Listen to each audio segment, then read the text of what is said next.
Let me have a rule and a saw and a board and I'll cut it. I'll climb up a ladder with a hammer and a nail and I'll nail it. Well, we worked so hard to build a little house together. In the snow or the rain or the ice cold wind, whenever. No matter what the weather, we're together.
Let me have a rule and a saw and a board and I'll cut it. Climb up a ladder with a hammer and a nail and I'll nail it. Well, we worked so hard to build a little house together. In the snow or the rain or the ice cold wind, whenever.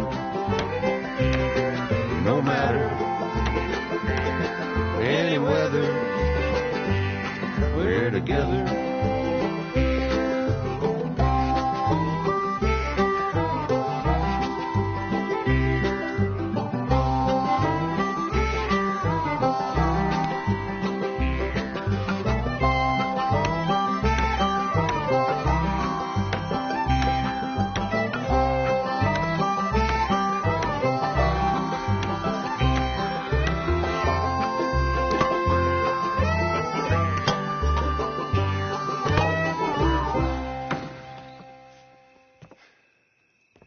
And I think that's everything.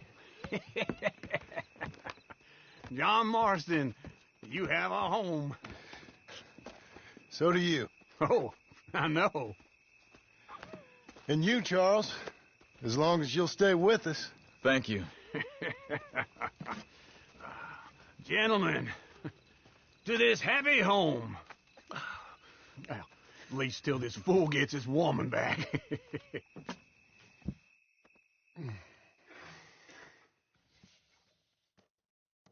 My darling Abigail, I hope you and Jack are doing well.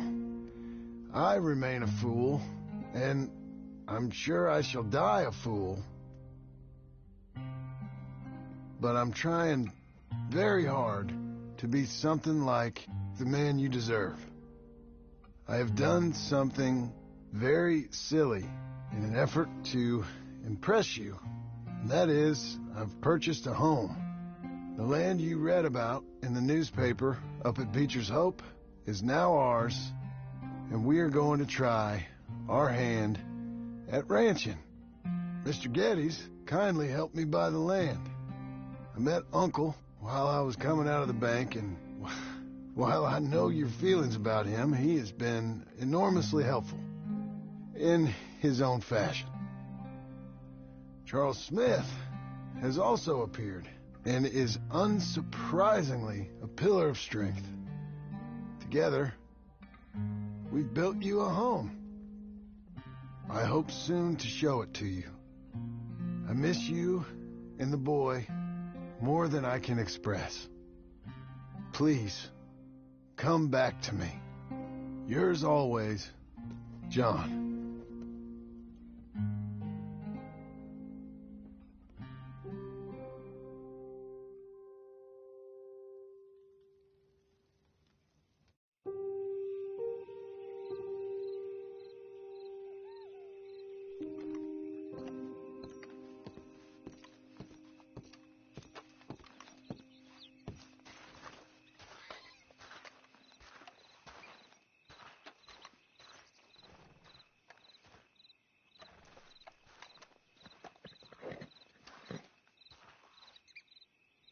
Uncle, I thought you was... Where the hell?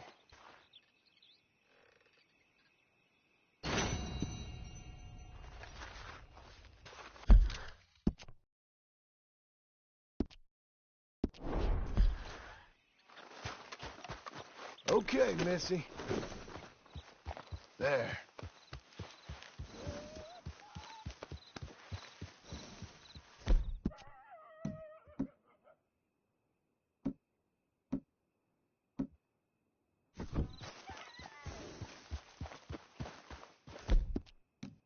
You're fine, lady.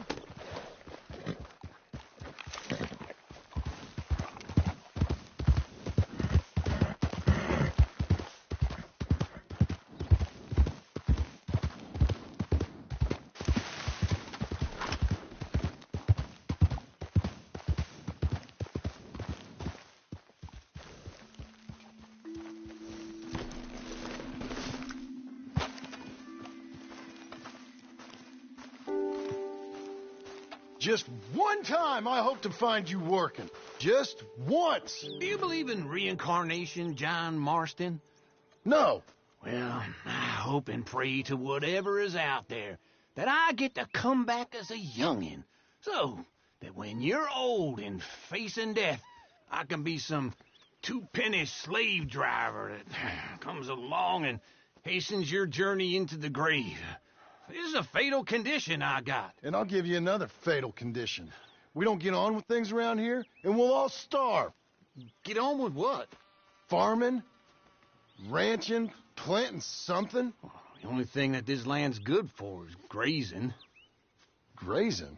Yeah, so cows, sheep, goats. Now, goats is easy, but they taste awful. I don't like goats.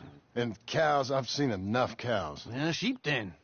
But any livestock, you're gonna need a barn. Barn will take 3 of us 6 months to build. Oh, you don't build a barn, dumbass. What do you think this is, 1785? You buy one pre-cut just like the house. This is the industrial age. The lumber fellers all have them. That guy makes me hate the modern world. Oh, come on. I'll deal with them. I can't move like I used to. Then I never was that fast.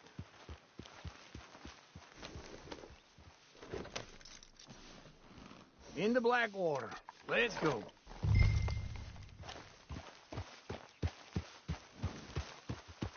Now, this fella probably saw you, thought, here's some corn-husk idiot, some country rube doesn't know a pre-cut home from an outhouse. And I'm gonna rob him blind. I gotta respect him for it, because if I saw you walk into my lumberyard, I'd think exactly the same thing. Thinking about it? I might actually do this on my own. Oh, I can't let you do that, John. Let you get robbed again? Oh, no. You need someone with some sense to negotiate. And some charm wouldn't hurt neither. And that's you, is it? With your famous way with people? Ah, you're in enough debt as it is. I got to help you all I can. It's my debt.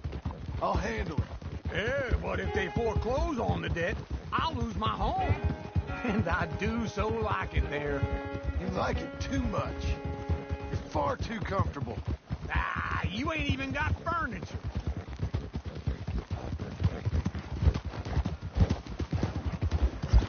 Hang in there, girl.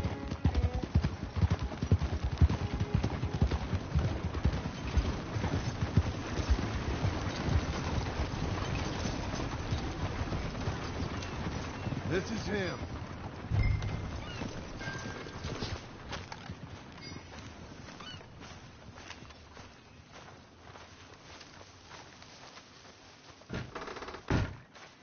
And how are we?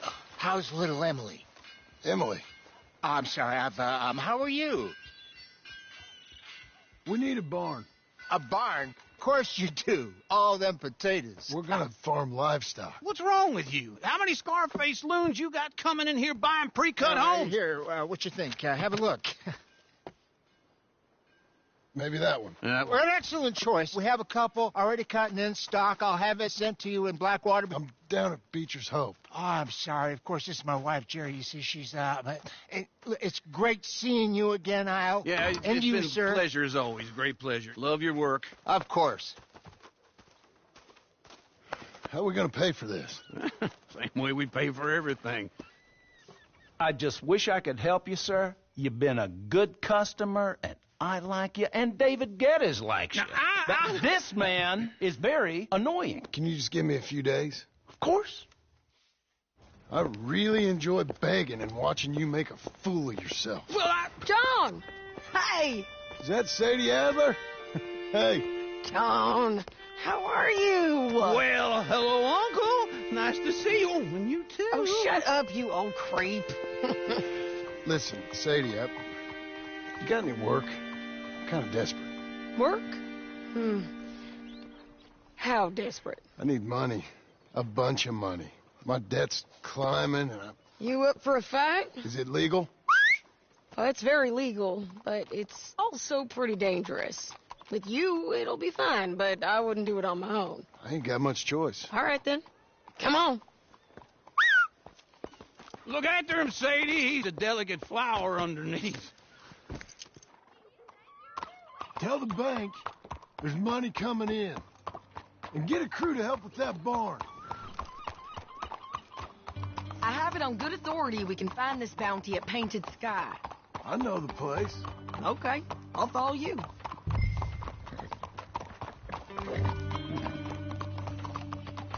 All right, the Painted Sky tip is pretty fresh, but I don't know how long it'll stay that way. An encyclopedia salesman was up there on the property. Couldn't find the rancher, but saw a Mexican-looking feller hanging around. Now, Ramon Cortez is round those parts, split up from his gang and stuck in West Elizabeth. It's gotta be him, holed up waiting on some out. And we're gonna get to him first. Sadie! Hey, so who is this bounty? Ramon Cortez, he's with the Del Lobo gang. Yeah? You head back down to where we was, New Austin, you're bound to run into them. Are they Mexicans?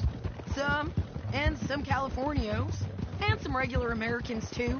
They're a misfit bunch. Just like we were. And they're friendly, I bet. Yeah, charming to a fault. Ugh, it's a bad situation out there. Burnings, killings, you name it. Not much law except the sheriff of Tumbleweed. He's making a hell of a go of it, but there ain't much there to hold back the chaos. It's real wild, that country. That ain't much of an advertisement for the place. It isn't somewhere I'd vacation, but it's something to behold. If you're inclined, you should take a look. You know, I had some trouble of my own.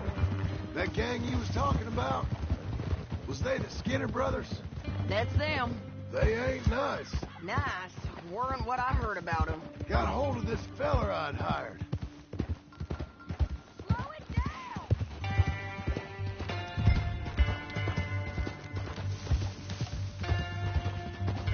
Always was a little draining.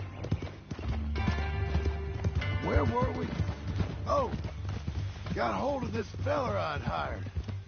Ah, he didn't die well. I'm sorry, John. We fought back. We was too slow was all.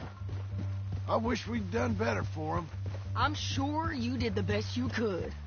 I've heard, well, the kinds of things they do to men. Unspeakable things. I hope that's the last you see of them. Me too.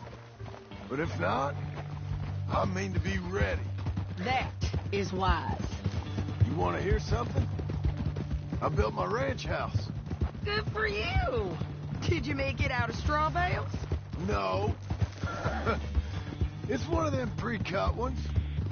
Me and Charles put it up, and Uncle watched and barked the odd order at us. It's solid, though. Real good and sturdy. Whew. John Marston's got his own house. You should come see it. It's good country, Sadie. Despite all that. I try not to fraternize too much with employees.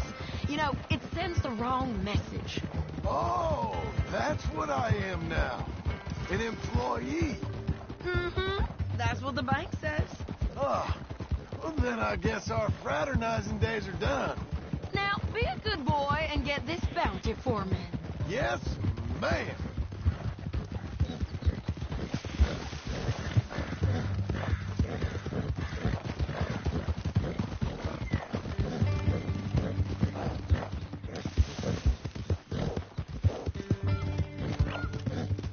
Whoa!